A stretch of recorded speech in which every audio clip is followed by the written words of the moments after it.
Shalom saudara, pada minggu lalu, minggu ini dan seterusnya, banyak gereja, khususnya gereja-gereja yang tergabung dalam FEM-UM, memasuki kalender gereja Minggu Trinitatis atau Minggu Allah Tritunggal. Pada tahun 2025 ini, seluruhnya ada 24 Minggu Trinitatis atau Minggu Allah Tritunggal sampai pada Minggu Advent pertama nanti. Dalam pandangan saya, idealnya pada minggu-minggu Trinitatis ini adalah merupakan momen untuk melakukan pengajaran pada jemaat akan doktrin Trinitatis atau doktrin Allah Tritunggal. Ada banyak cara untuk mengajarkan doktrin Allah Tritunggal, dan teks-teks khotbah pada minggu-minggu Trinitatis ini dapat digunakan sebagai alat untuk mengajarkan doktrin Allah Tritunggal. Jadi kita bisa kaya perspektif dalam memahami doktrin Allah Tritunggal. Teks renungan kita pada video ini diambil dari Lukas 8 ayat 26 sampai ayat 39. Sebenarnya di dalam teks tersebut terkandung banyak makna dan pengajaran. Tetapi agar video ini tidak terlalu panjang, maka saya akan membatasi pembahasan hanya berfokus pada satu topik saja di dalam teks tersebut yang berkaitan dengan doktrin Trinitas atau doktrin Allah Tritunggal. Oleh karena itu, saya memberi topik untuk video ini dengan Yesus Anak Allah, relasi kasih Allah Tritunggal. Teks renungan kita diambil dari Lukas 8 ayat 26 sampai ayat 29. Saya akan membacakannya bagi saudara dari Alkitab LAI Terjemahan Baru 2. Lukas 8 ayat 26 sampai dengan ayat 39. Yesus mengusir roh jahat dari orang Gerasa. Kemudian mendaratlah Yesus dan murid-muridnya di tanah orang Gerasa yang letaknya berseberangan dengan Galilea. Setelah Yesus naik ke darat, datanglah seorang laki-laki dari kota itu menemui dia. Orang itu dirasuki oleh setan-setan dan sudah lama ia tidak berpakaian. Ia tidak tinggal dalam rumah, tetapi di pekuburan.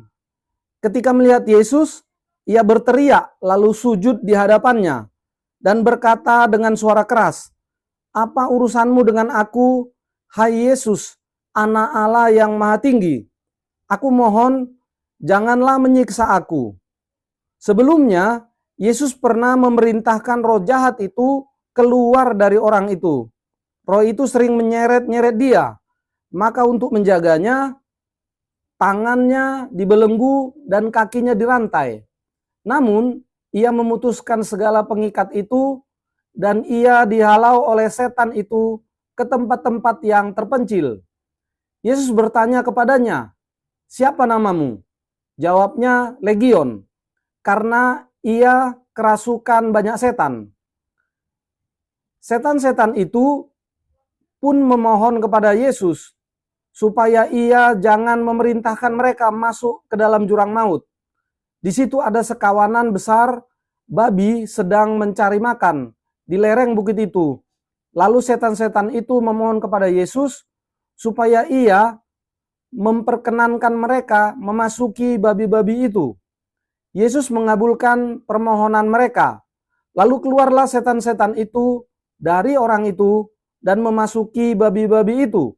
Kawanan babi itu terjun dari tebing yang curam ke dalam danau lalu mati lemas. Setelah penjaga-penjaga babi itu melihat apa yang telah terjadi, mereka lari dan memberitahukan hal itu di kota-kota dan di desa-desa sekitarnya. Lalu keluarlah orang-orang untuk melihat apa yang telah terjadi. Mereka datang kepada Yesus dan mereka menjumpai orang yang telah ditinggalkan setan-setan itu duduk dekat kaki Yesus. Telah berpakaian dan sudah waras. mereka pun merasa takut. Orang-orang yang telah melihat sendiri hal itu memberitahukan kepada mereka bagaimana orang yang dirasuk setan itu telah diselamatkan. Seluruh penduduk daerah Gerasa pun meminta Yesus meninggalkan mereka, sebab mereka sangat ketakutan. Lalu naiklah ia ke dalam perahu dan kembali. Orang yang telah ditinggalkan setan-setan itu meminta supaya ia diperkenankan menyertainya. Namun Yesus menyuruh dia pergi, katanya, "Pulanglah ke rumahmu dan ceritakanlah segala sesuatu yang telah dilakukan Allah kepadamu." Orang ini pun pergi ke seluruh kota dan memberitahukan segala sesuatu yang telah dilakukan Yesus atas dirinya. Demikian pembacaan firman Tuhan. Cerita tentang Yesus mengusir roh jahat dari orang Gerasa pada teks renungan kita adalah sambungan dari cerita di atasnya, yaitu cerita tentang angin ribut diredakan. Pada kedua cerita itu diajarkan tentang siapakah Yesus Kristus itu sebenarnya, sehingga angin, air taat kepadanya, dan legion roh jahat itu juga takut kepadanya. Teks tersebut mengajarkan kepada kita bahwa Yesus adalah anak Allah. Ayat 28. Yesus adalah Allah sejati. Ayat 39. Itulah sebabnya saya memberi topik untuk video ini dengan judul Yesus anak Allah, relasi kasih Allah Tritunggal. Yesus anak Allah, apa artinya? Apakah itu berarti bahwa Allah memiliki istri dan punya anak? Tidak. Atau apakah itu berarti Allah beranak dan diperanakkan? Tidak. Alkitab mengajarkan bahwa Allah tidak beranak dan tidak diperanakkan.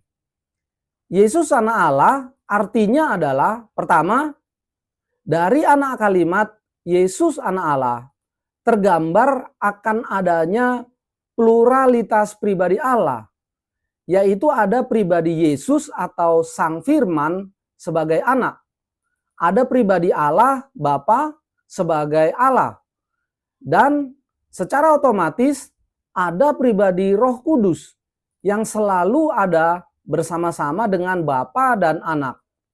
Jadi dari anak kalimat Yesus anak Allah sebenarnya mengandung makna bahwa Allah yang kita sembah adalah Allah Tritunggal, Allah Bapa, Anak yaitu Yesus Kristus, dan Roh Kudus.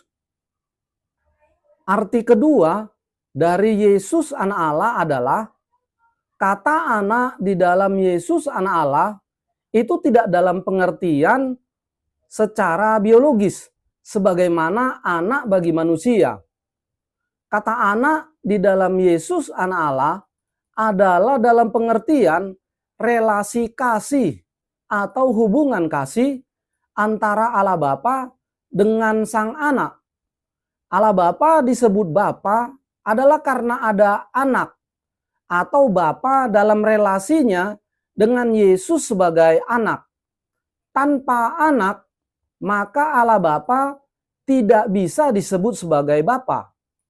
Demikian juga Yesus disebut anak adalah karena ada Bapa atau anak dalam relasinya dengan Bapa.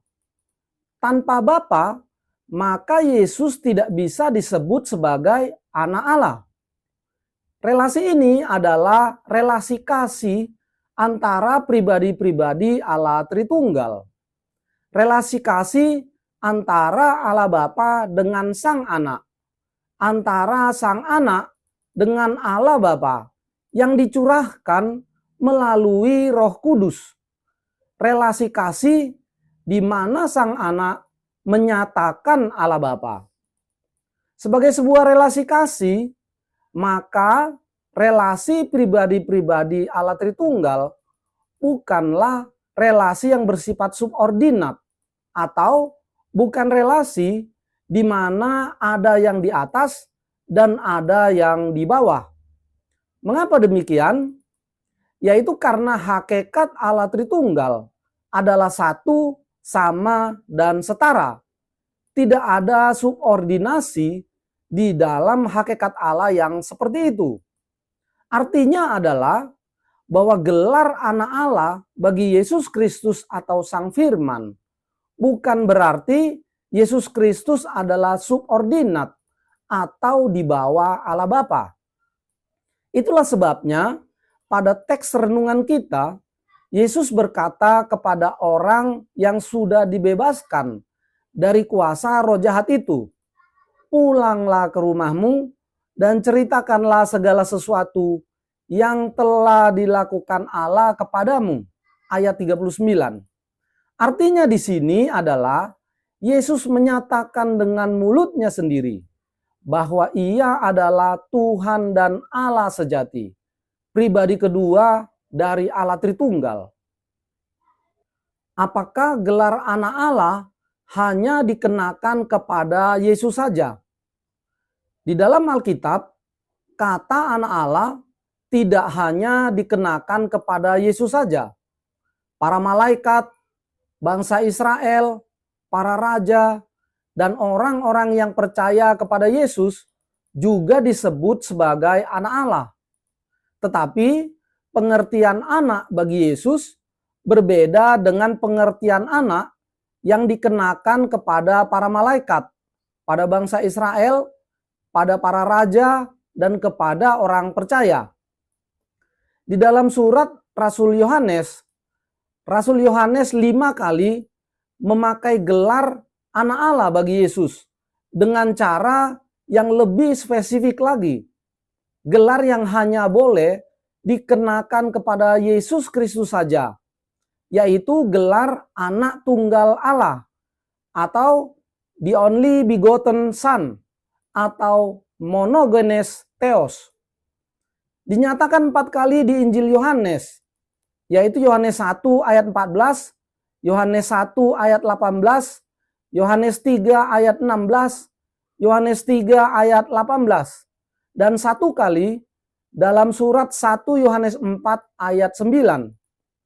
Hal ini menunjukkan bahwa gelar anak Allah bagi Yesus memiliki arti yang sangat penting, sekaligus memiliki pengertian yang berbeda dengan gelar anak Allah bagi para malaikat, bagi bangsa Israel, bagi para raja, dan bagi orang yang percaya kepada Yesus.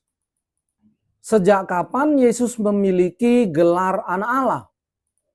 Alkitab mengajarkan bahwa segala sesuatu yang ada di dalam Allah adalah kekal.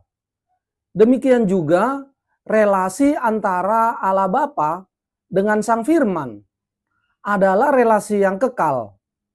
Juga termasuk ketika Sang Firman berinkarnasi menjadi manusia Yesus Kristus. Relasi itu tetap relasi yang kekal.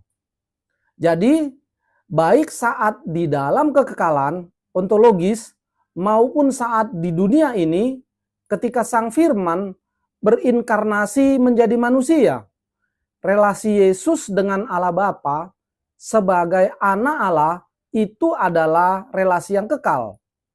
Artinya adalah karena relasi itu kekal, maka gelar anak Allah bagi Yesus atau bagi Sang Firman itu juga kekal. Gelar itu dimiliki Yesus sejak kekal, sejak belum ada penciptaan langit dan bumi.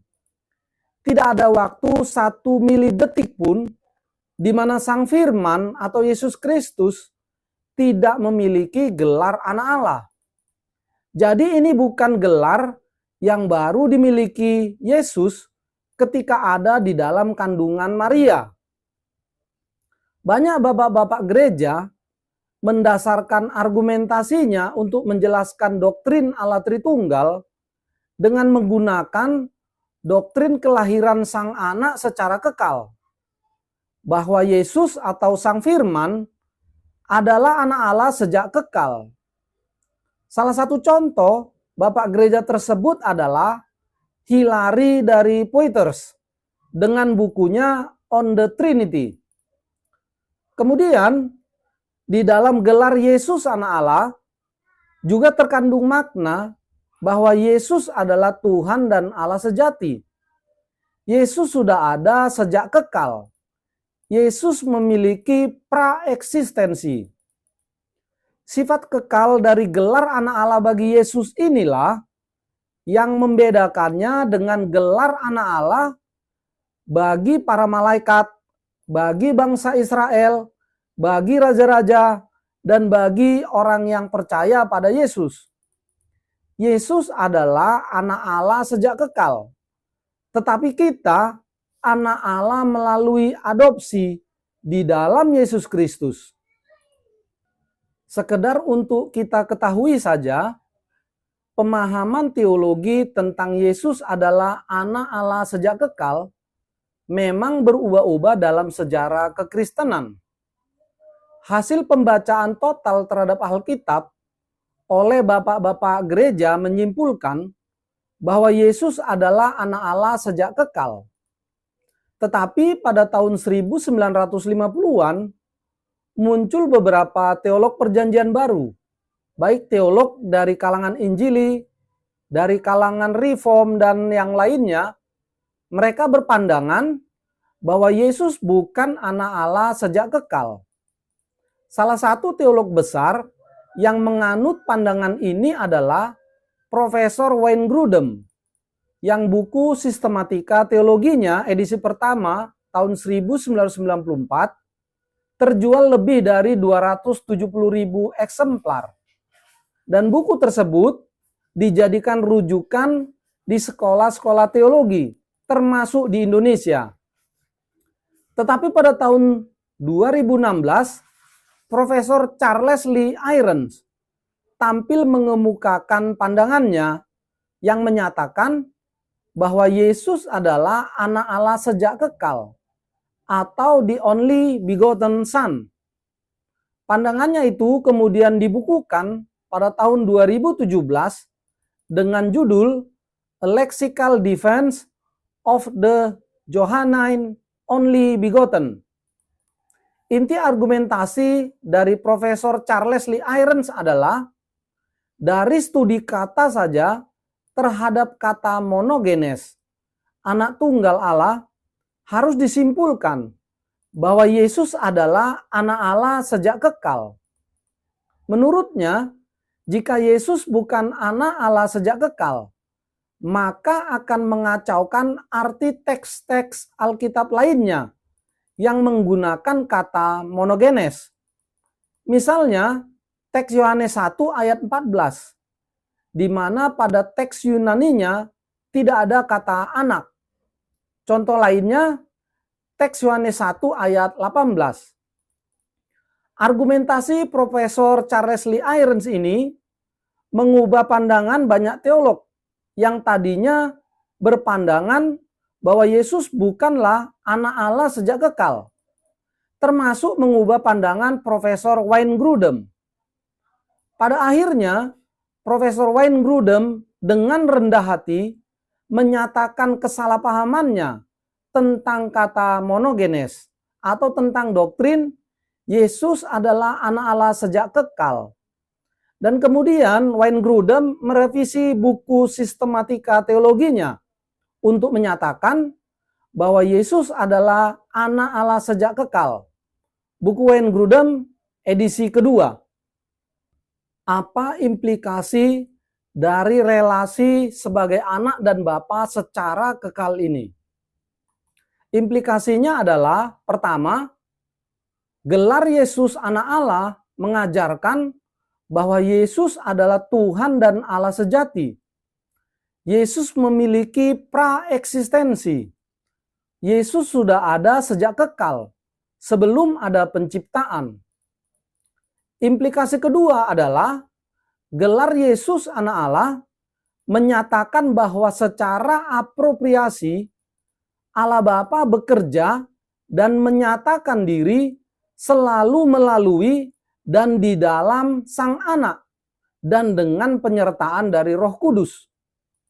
Dari Allah Bapa, di dalam Anak, dengan penyertaan Roh Kudus, atau di dalam Anak dengan penyertaan Roh Kudus bagi kemuliaan Allah Bapa. Implikasi ketiga adalah agar Sang Anak dihormati sebagaimana Allah Bapa dihormati. Sang Anak menerima penyembahan sebagaimana yang diterima oleh Allah Bapa. Implikasi keempat adalah relasi kasih di dalam diri Allah Tritunggal. Ketika Allah menciptakan langit dan bumi, dan juga ketika Allah Bapa mengutus Sang Firman berinkarnasi menjadi manusia, yaitu Yesus Kristus. Itu berarti relasi kasih itu mengundang orang-orang yang percaya pada Yesus untuk masuk ke dalam relasi Allah Tritunggal itu. Kita diundang masuk untuk menikmati kasih dari Allah Tritunggal itu. Kita diundang untuk menyatakan Allah Tritunggal itu. Itu sebabnya Yesus mengajarkan bahwa jika kita percaya pada Yesus Kristus, maka Allah akan berdiam di dalam kita dan kita akan berdiam di dalam Allah. Melalui Yesus, kita menjadi anak-anak Allah. Status kita sebagai anak Allah ditentukan oleh status Yesus sebagai anak Allah sejak kekal. Mengapa relasi antara Yesus dengan Allah Bapa disebut sebagai relasi antara anak dengan Bapa? Sementara di sisi lain, relasi antara Allah Bapa dengan Roh Kudus tidak disebut sebagai relasi antara anak dengan Bapa. Jawabnya adalah karena secara apropriasi Allah Bapa bekerja dan menyatakan diri melalui dan di dalam Sang Anak dengan penyertaan Roh Kudus. Karakter atau atribut Sang Anak berbeda dengan karakter atau atribut Roh Kudus. Karakter Sang Anak lebih tepat dalam menyandang gelar anak Allah dibandingkan dengan karakter Roh Kudus. Selain itu, Alkitab mengajarkan bahwa hanya ada satu anak tunggal Allah, yaitu Yesus Kristus. Jadi Roh Kudus tidak bisa menjadi anak kedua Allah. Jadi kembali ke teks renungan kita, Lukas 8 ayat 26 sampai ayat 39. Siapakah Yesus Kristus itu sebenarnya? Yesus adalah anak Allah sejak kekal. Yesus adalah Tuhan dan Allah sejati, pribadi kedua dari Allah Tritunggal. Demikian dari saya, Poltak Panggabean. Tuhan Yesus memberkati kita.